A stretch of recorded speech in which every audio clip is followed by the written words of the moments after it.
Escape to the metaverse. Better act like you know. Yeah. You are now tuned into the Matthew and Rizzle show. Yeah. Escape to the metaverse. Better act like you know. Yeah. You are now tuned into the Matthew and Rizzle show. Yeah. Escape to the metaverse. Better act like you know. Yeah. You are now tuned into the Matthew and Rizzle show. Yeah. Escape to the metaverse. Better act like you know. Yeah. You are now tuned into the Matthew and Rizzle show. Yo. One sec, let me Yeah, Oh, wait. Can you hear me? Yeah. Are you in NYC? Are you back from NYC? Honestly, really interested to hear your take there to kick things off, especially coming back from Lisbon. So yes, dude, the vibe was incredibly different, honestly. So I just like really YOLO'd into NFT NYC. I haven't gone to the actual conference in forever, but I'm like I'm close enough to the city that it's not too much of a pain in the ass for me to get up there for a night or two. And so that's what I've been doing. Like the past few years, I'm like, I'm sort of begrudgingly end up there because I know it's just a good opportunity to like meet up with a bunch of the fam. And that was the case.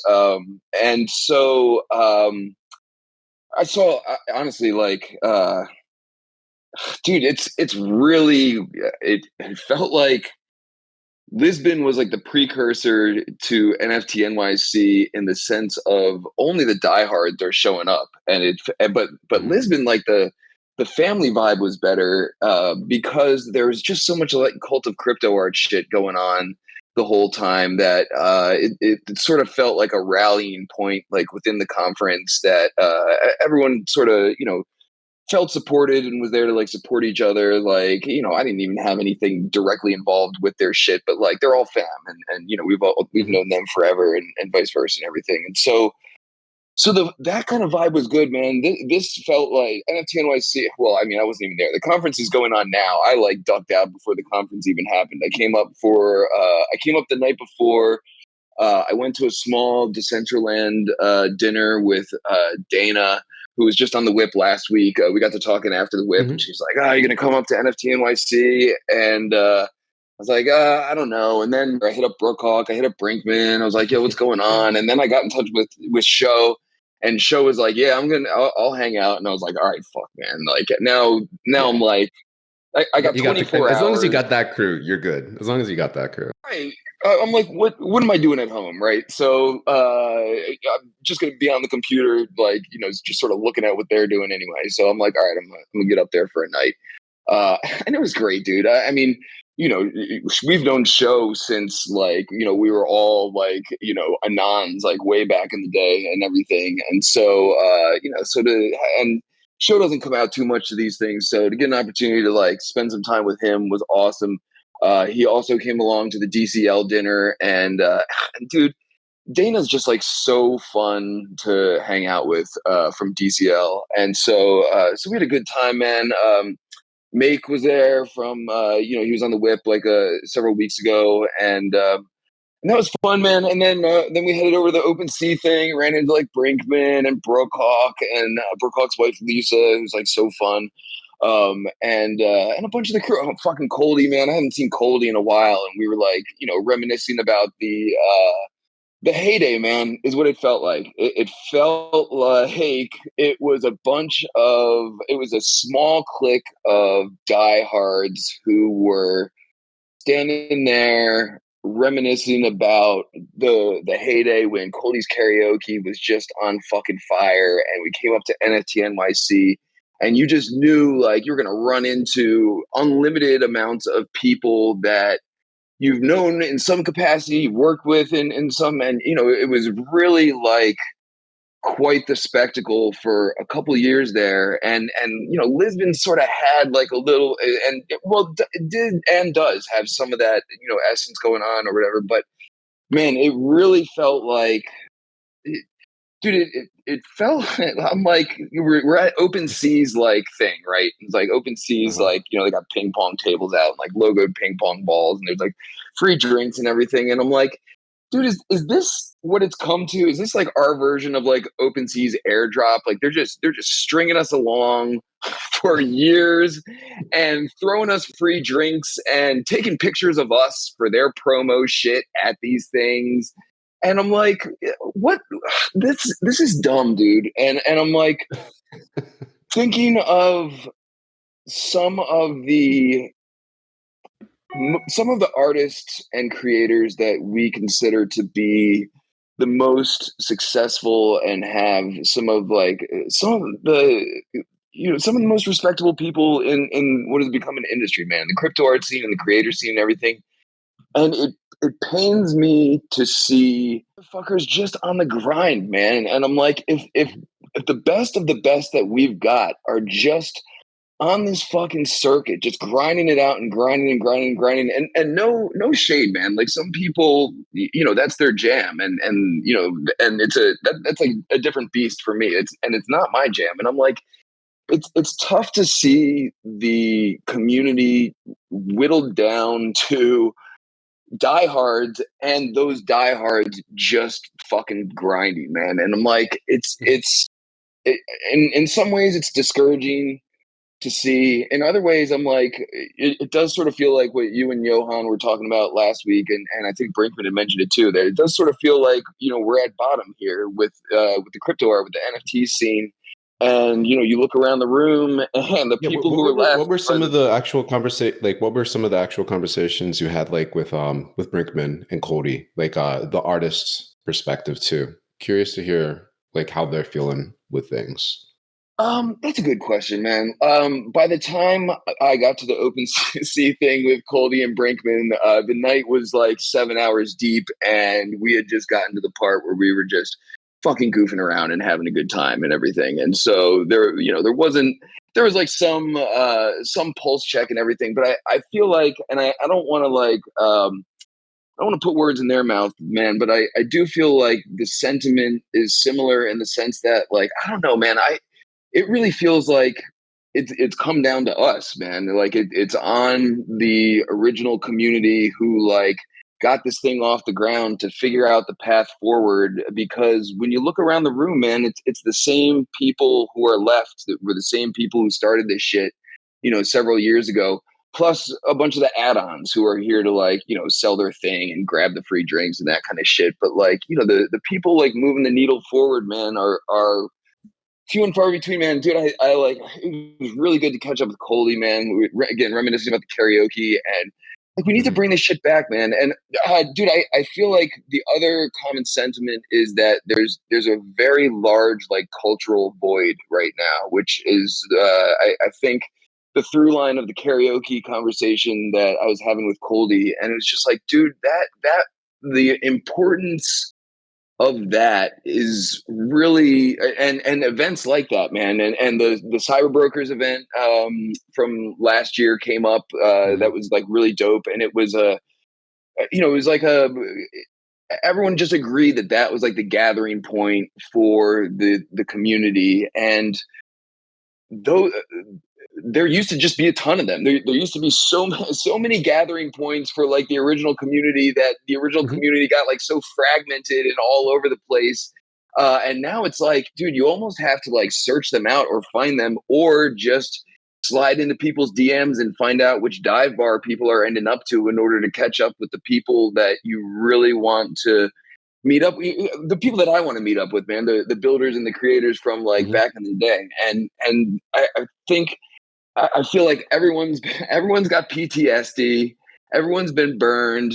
No one wants to hitch their wagon to someone who's gonna fly by night or rug. Everyone's seen platforms dissolve that they put a lot of time and energy into, and so yeah, man, it sort of feels like, and I'm paraphrasing a lot of conversations I had with like a lot of people. This wasn't just like the people Mhm. that I mentioned.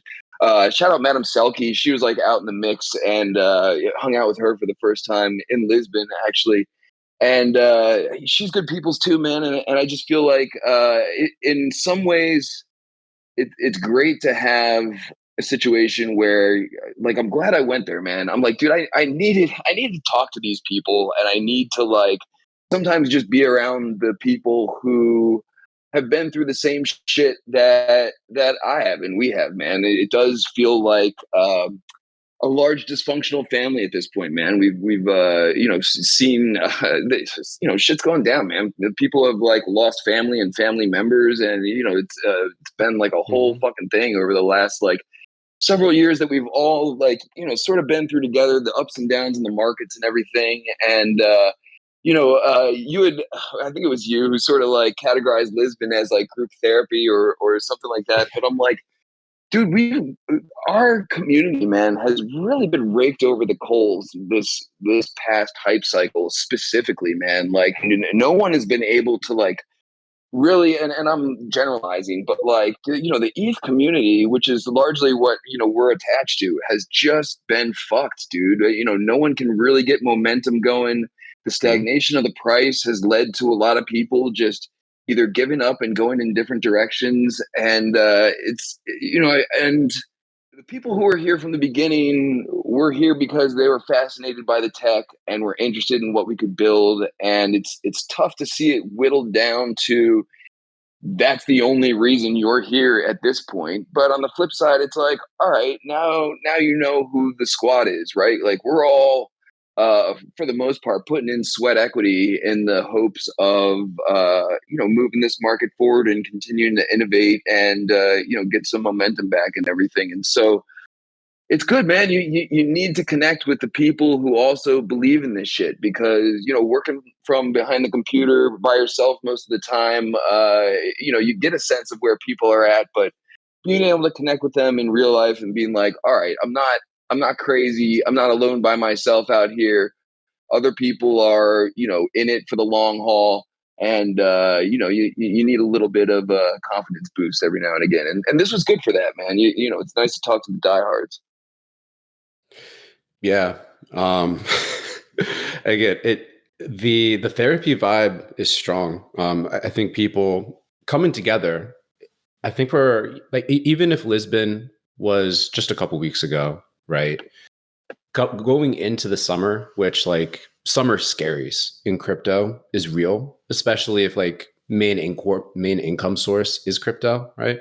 Because Yep. folks take the summer off. Like it's largely, usually, regardless of like bull bear, just more of a quieter vibe, right? Which has its own like pros and cons and like opportunity space, right? But for the most part, it's pretty chill. So to kind of head into summer with these two big events where like there are good people there, and like Lisbon looked from afar like a really good event. NFT NYC has never been about the event. It's always about the people and like the side events. And it talking with you hearing this, I was in Brooke Hawk's DMs asking him about how everything's going, and he gave me very similar take. And then to top everything off, it's just like it's like an inferno in NYC too, which like Jesus, add insult to injury, right? Sure, that's not making things feel any more comfortable.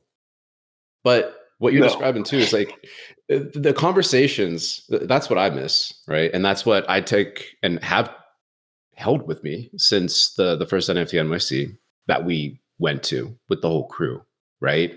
When it was bare bones days, just the total like before the blow up, right? And then it feels like that's similar vibes now.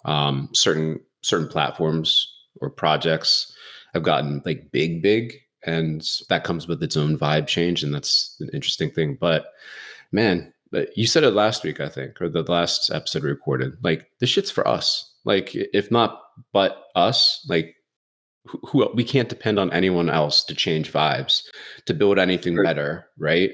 So it's us again. Yeah. And it's tough, and it feels like a treadmill type situation, maybe, or like a hamster wheel, depending on like how you're viewing things. But man, like we can fucking go wherever we want to do this stuff. And when the vibes are right, the vibes are right. And when you feel like you're with the crew, like that's the crew. And you can take those vibes wherever we go, digitally, IRL. And we just need to keep leaning into that, expanding that, grow the pie again, and get more people excited. You see that like things powered by crypto, like Polymarket as the latest like super mainstream app, like with all the craziness that's been happening like outside of crypto, right? Polymarket continues to get talked about. And that's when people figure out, oh, that's like a crypto thing. Again, like this is one of those positive changes. Say what you will, whatever your thoughts on like open speculative prediction markets, da da da da da. But it's getting people understanding that, oh, okay, there's maybe real value here. I'm getting news updates from something powered by crypto, da da da da. What else is going on in crypto? And coming in and seeing what the latest things people are building, because people have not stopped building. And I think that's the rub. So just got to focus on the good shit. We say this every fucking week, but focus on the good shit. Keep going. Believe in something. And have fun.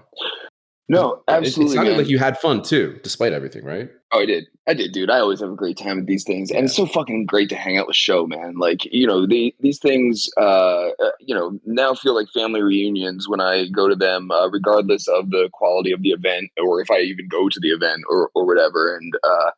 And it's always fun, man. Like, sort of leaning into my little like micro celebrity status and getting invited to shit, and like, that's a fun time that I don't experience, throughout the majority of my life and everything, but. Yes, dude. Dude, let's Absolutely. shout People have, show out real quick. Can I shout show out real quick? yeah, Because dude. Hell yeah, like of course. obviously I didn't make it to NYC this year, but man, outside of the whip, Show and I we've been digitally hanging out at the onchain bar that's Livecaster over on Farcaster. For the finals, there's this mini app Oh yeah, he called was telling me about Livecaster. that. Yeah, man. Like it's really fun. And like shows in there, like Easy has been popping up there. And I need to get in like there. all 37 folks on Farcaster showed up too. But it's like it's this augmented like live sports viewing experience. It's really just like an internet bar top. That's really how I think about it. Like you have the folks in the chat talking, vibing out. Like Tipn's turned on, folks are like throwing money around the place. But it's fun. And for folks that are like would otherwise just be sitting on a couch, or even if they're actually at a real bar watching the game, they're doing it with friends.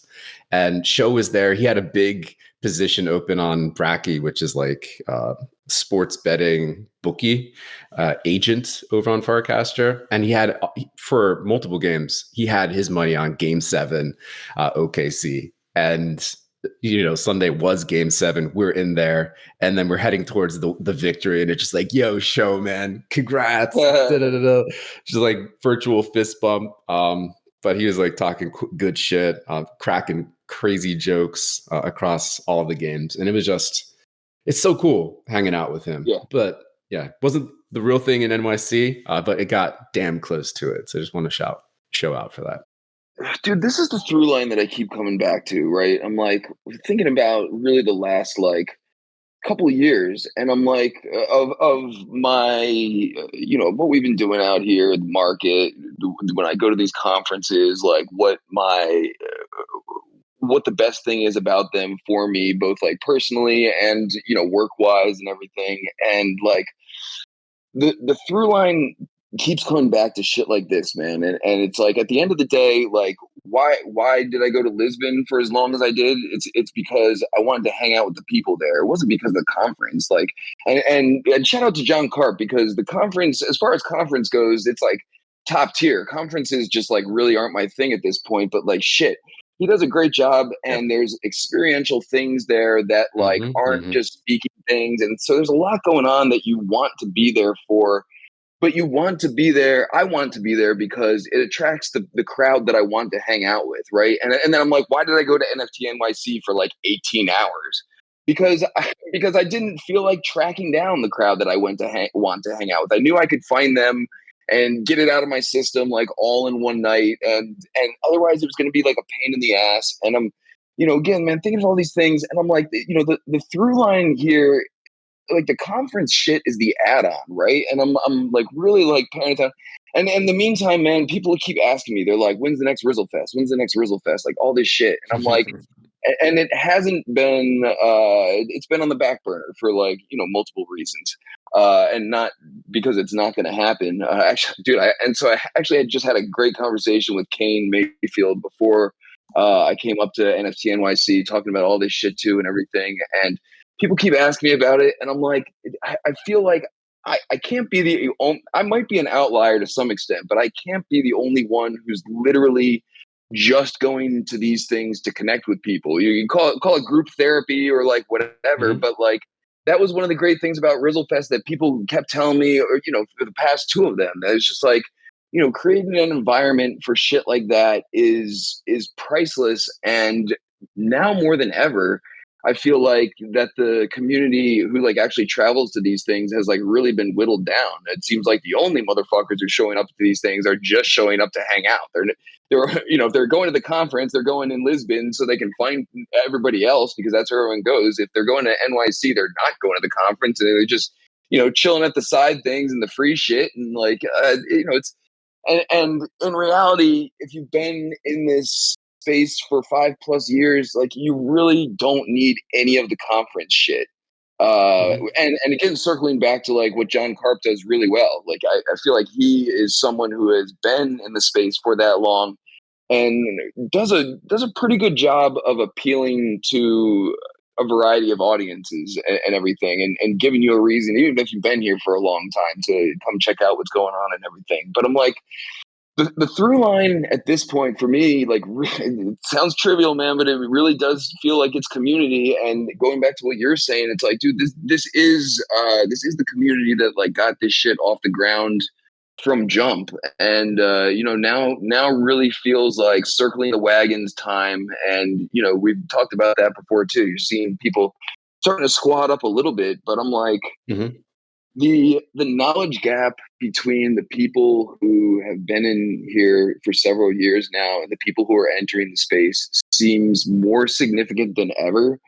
And I'm seeing these projects, both old and new ones, that are getting a lot of attention, that have new people or like people from Mhm. Web 2 like at the helm. And I'm like, either the industry is shifting that in that direction, or people are about to find out that there's a giant knowledge gap in Web 3, because yeah, man, it just feels like it Dude, really comes down to us. double clicking into that knowledge gap for like the folks that are newly entering or coming across crypto projects for the first time. I think that's a really really interesting point for a few reasons, right? So first of all, like stage setting, like when we joined, obviously it was a very small village. Like we were basically all in the Garden of Eden, essentially, Yep. right? That's Yeah, yeah, like the absolutely. point in time which we came into crypto, and then like the fragmentation, like Lot losing Eden, like all that shit happened afterwards, right? And it's like more people came in here relative to where we were, and then a lot of people left. But like in between then and now, a lot more people have entered and left, right? So when Yep. people are entering, they're coming in with a zero basis, right? They're coming across like whatever project is active, however they're kind of talking about the space writ large, if they're even talking about the space, or if they're just talking about their project and like what crypto enables and things like that, right? So there's going to be this natural knowledge gap that emerges. And like that's either viewed as an opportunity to continue to kind of like preach the gospel more or less about like the values that we hold sacred, right? Or thinking about different ways to say the same thing that appeal to the new folks and catch their ear and help them understand like a little bit of the more deeper impact of what we're building, what we can build with these Give me an tools, example, right? man. I like where you're going with this. Yeah, I Like, mean, can you? dude, it's really. I'll use Tipn. I'll dog food what we're trying to Yeah, do again dog with food. Tipn, right? And like it's a like to tip app, right? It's stupid simple, right? But in crypto, we've been like over the years, everyone talks in theory about these different flywheels that folks can set up. It's like, hey, we can have certain incentive structures and use smart contracts and things like this to automate things and like grow the pie and everyone's a co-owner. Da, da, da. It's just talk, right? People have tried to build things. Like for example, shout out Super Rare. They had the rare token, right? There's ostensibly a DAO where there's like votes and things like that. And certain value from like secondary sales is supposed to flow back to rare stakers on artists that they stake. Like people have been trying to do this, but the feedback loops are really like infrequent, or it's too complicated to kind of get into those sorts of arrangements. But like with Tipn, we're first of all on this like growing network that is Farcaster, where there's like people on the daily. There's a like button that people are familiar with. You take 2 steps to set up a mini app that's right in the main Farcaster app itself, and boom, all of a sudden you turn the like button into a money button. What does that matter? You're sending out USDC with every like. Okay, that's kind of interesting. Now, like at every day, automatically, those folks that have Tipn set up are getting the Tipn token. Okay, boom, stake that real quick. Oh, the next day you have more USDC waiting to continue like tipping. Okay. But like you can do this sort of like value exchange using the like button as a payment channel across different experiences, like the live caster event that we're No, talking about. you're not wrong, dude. No, I mean, I guess, dude, I'm in line with what you're saying, and in delivering an experience. But I'm like, who's building Tipn? Like some motherfucker you trust from back in the day that you know you can get down with, and that's what I'm saying. Like the people who are coming in via Tipn, I don't. They're 6 years behind. They may be interested in crypto. They may be a talented developer who can vibe code some shit. But I'm like, I'm not building a project with anyone who just found out about crypto via Tipn. I'm going to squat up with someone from Cent who like knows their shit, and that's what I'm saying, man. I'm like the talent pool of people coming in is 5-6 years behind, and so if you're trying to build trust, if you're trying to do something innovative, like this whole territory is a fucking minefield. And so, Yeah, but yes, the flip side onboarding. though, like people coming in later, but if they do get exposure, for example, to something like a Tipn, they're like, oh wow, there's this whole like crypto hyperstructure that's right there. And it's set up in like a simple way. Hopefully that inspires folks to be like, oh, what else can we do in that simple vein with all the tools that we have available? And like other developers and things like that, right? There's a knowledge gap for folks that are new here, but it's not like the Grand Canyon it once was. Like it's easier to But figure dude, this out is how like again. what the It's stack bullshit. people are voting on. But again, like it's all dependent on the idea. It's not like everyone that comes in and sees something and is inspired by something will have like a great next idea. But that's the point of just creating like again, the reason why I'm bullish on Farcaster is not because every little mini app is a banger. Most of them are not. They're duds for the most part. But you're seeing people experiment and try to like plant a million flowers to have them bloom later. And maybe one of those ends up being like the next big thing that catches people up, right? To where like everything that's possible in crypto right now today or something like that. That's sort of like my loose take on the No, whole I get it, knowledge man, gap. and we're just talking, man. You're not wrong at all. You know, I guess I'm just thinking like to draw a parallel on what you're saying, right? I'm like the NFT boom, you know, 2021, 2022, whatever. Like we had a bunch of people coming into this space where essentially the stack then to build on was NFTs and try and build a community around it, drop a 10K PFP project or whatever. There was like sort of like a loose blueprint of like how to enter the space, what people can do to like get in on the scene.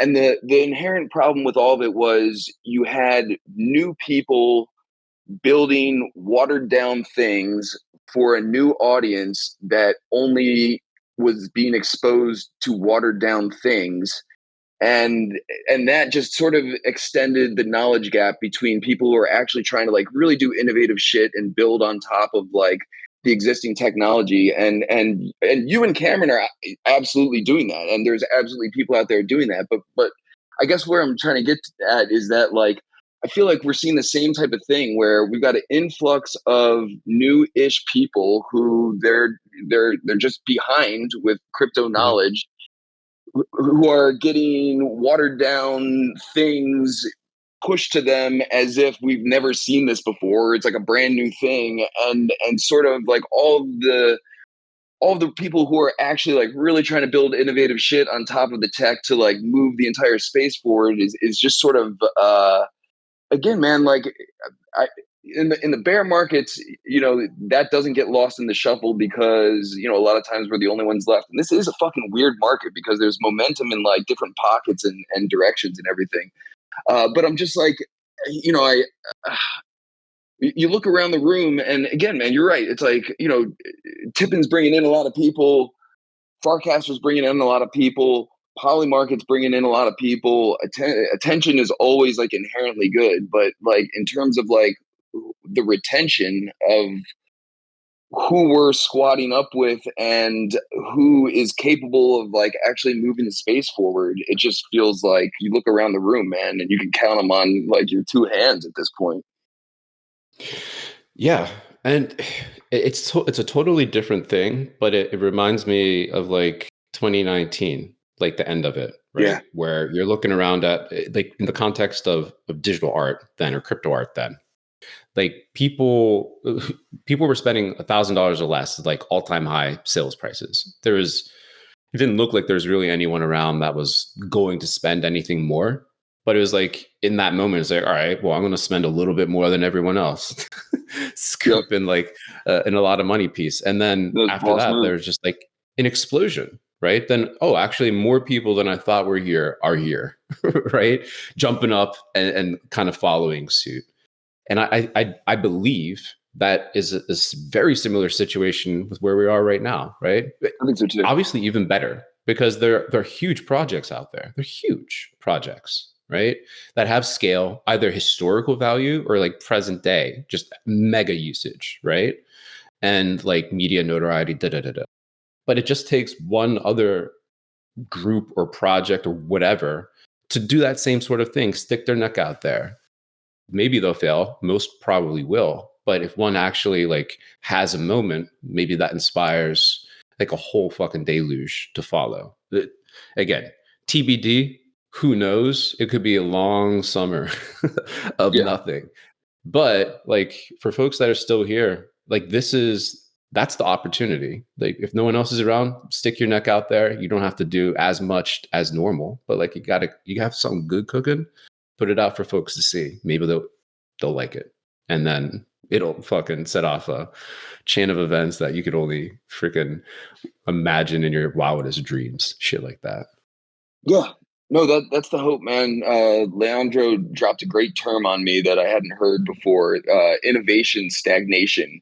And I was like, ooh, those words sound good together and everything. And I'm like, that's what the space feels like right now broadly. And again, sort of circling back to the same conversation, like, you know, the parallels between the NFT boom and the mini app thing, which is a thing, absolutely, and I'm a fan.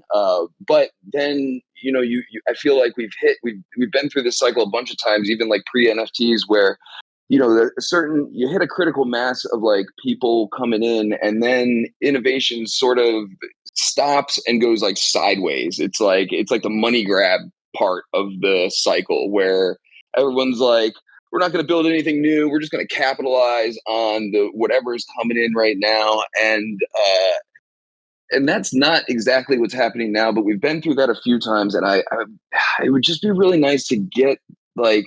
Dude, I see. Actually, you know, we're having them on the whip today, man. And by the time this episode is out, it'll have already happened, man. But it's fucking Ash from Hyperfy is such a wizard, man. And this like Compute 3 shit that Untitled just like showed me, that I've like talked to them for like a little while, but then he like actually showed me like how like in real time he's just like, I just generated this shit in like 15 minutes, and it's like, you know, all these 3D assets in a world that he just spun up in Hyperfy V2 for us.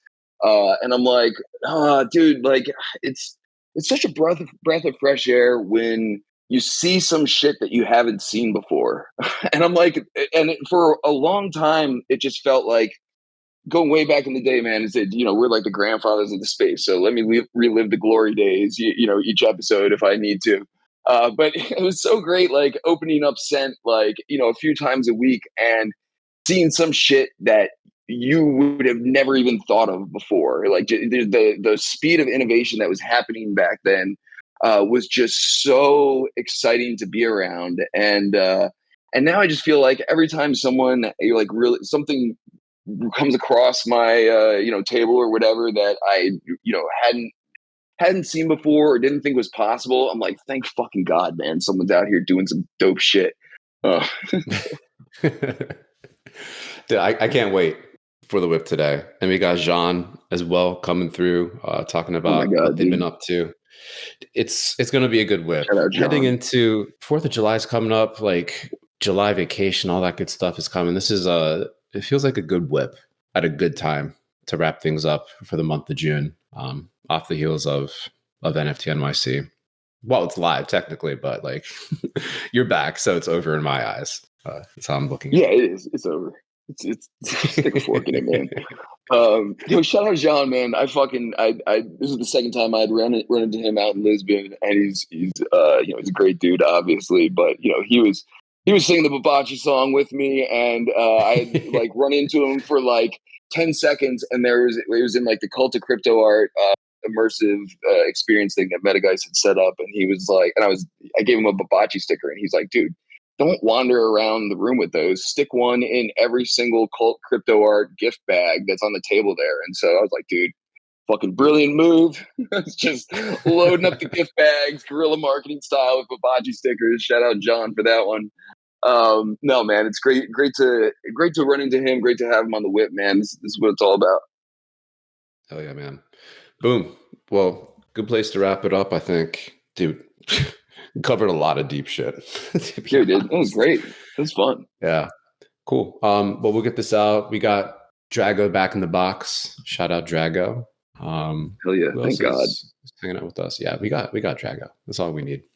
All right, dude. Let me make sure I don't flub this saving. Let me save this. Save. Nothing's happening. What the fuck is this? Drago, do you see what I'm seeing? Like, no response? Oh no, we got a WTF from Drago. Things you don't want to see. F in the chat. No. Did it not record? Or you just having trouble? No. It's definitely, it was recording. We got... Okay, Drago has it recording locally. All right, we're going to assume it worked. All right, dude. I'll see you in a couple hours. All right, good shit. There you go. Peace, dude. Later, Drago.